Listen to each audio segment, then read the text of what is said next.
You know,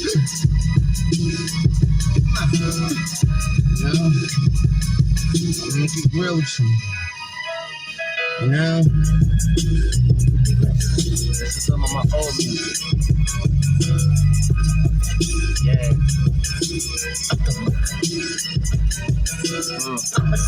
Go to my YouTube, my SoundCloud, type in Trim the Crown. You hear things like this. Swag a little bit with me. Check it out. Let's go. Minute the hour, the goons and making trousers. Put up in G's, yelling black power. Realizing the moment, yeah, I'm a coward. On God, just time to go call mama. Osama bin Laden. Yo, chopper, your uncle making me nada. What's love got to do with that time? Been thinking in the trenches, quick learner. Job time in the pound, big burning. Bust down after count to the furnace. About the more OG till they hurt me. Lights out, down south, building hearses. Killing rappers, no cap to conversing. Minute black until the black was surfing. Read about it, but the shortest things rehearsing. I can tell you my right, I'm working. Carry vision, pretty commercial. Feel chill, wake up in the churches. Come here, wake up and bust down. Gotta turn up and go fuck with us on purpose. Plenty of women, feel my vision, bitches.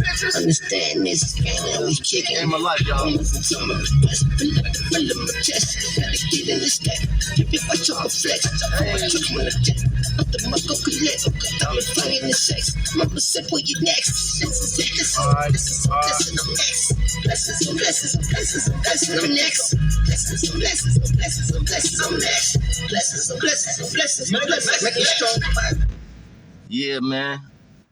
Yeah, I be getting caught up, man, cause personally, I love that joint right there, man. But first and foremost, man, child time.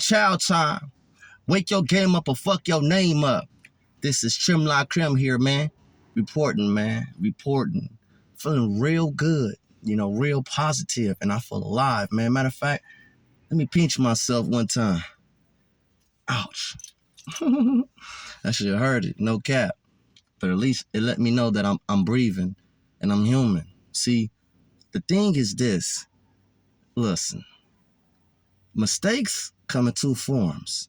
You got the mistake where, you know, you get the real quick prick on the wrist or, you know, etc., like what I just did.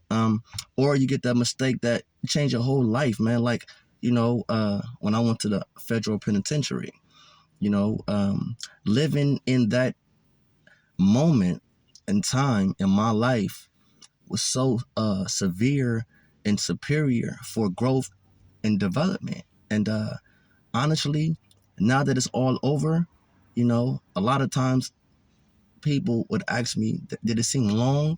When I was doing it, hell yeah, it seemed like forever. It seemed like an eternal experience, right? I was never going to go home. But now that it's all said and done, nah, it came and went. And essentially with all the learning experiences that I had experienced in that moment in my life, it was a moment, to say the least. With all the learning experiences, man, I feel so blessed, man, to still be here, man.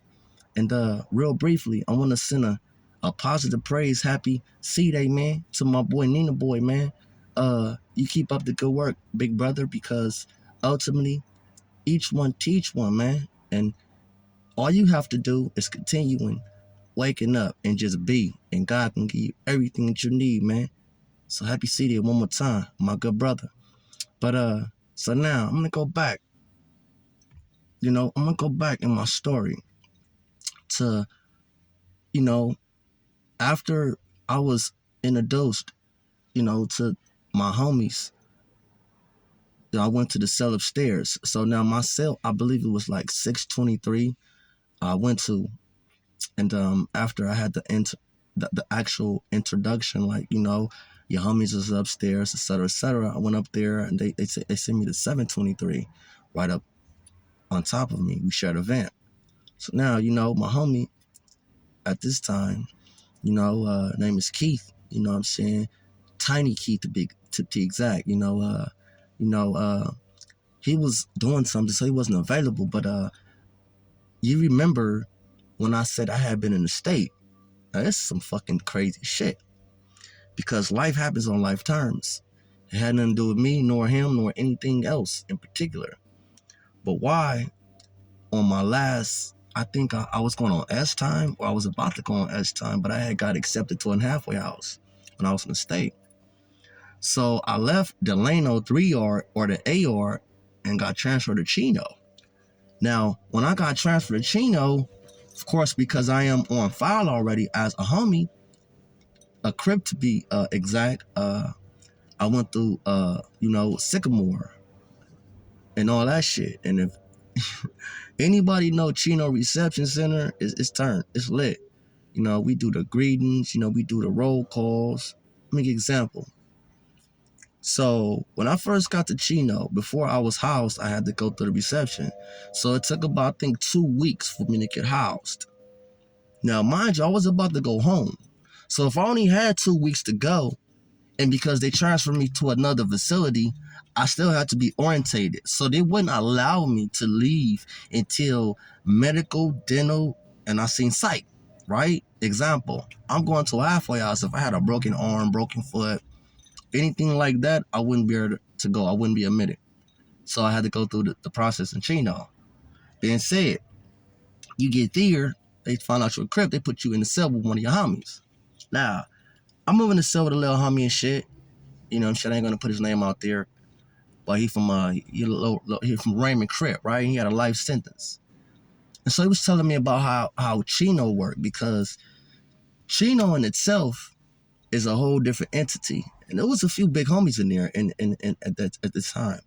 Big Trady, you know what I'm saying?